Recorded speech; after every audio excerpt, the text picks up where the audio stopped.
Hi friends, అందరికీ వినాయక చవితి శుభాకాంక్షలు.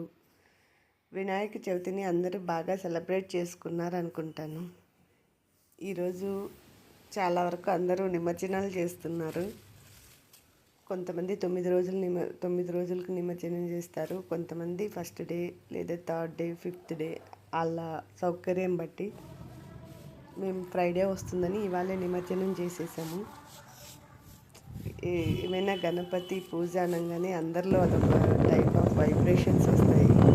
ఇంకా ఆనందంగా గణపతిని మనం మట్టితో చేస్తాము. అలంకరించేదేమో ఆకులతో అలంకరిస్తాము, పూజించేదేమో పూలతో పూజిస్తాము. నిమజ్జనం చేసేసేది నీళ్ళలో నిమజ్జనం చేస్తాము. గణపతి అంటే ఒక ఆకృతి కాదు, అది ఒక ప్రకృతిలాగా, మన సనాతన సంస్కృతిలాగా అనిపిస్తుంది. అది ఈ వినాయక చవితికి ఎక్కడున్న వాళ్ళందరూ భలే కలుస్తారు. కాలనీలో కూడా చాలా బాగుంటుంది.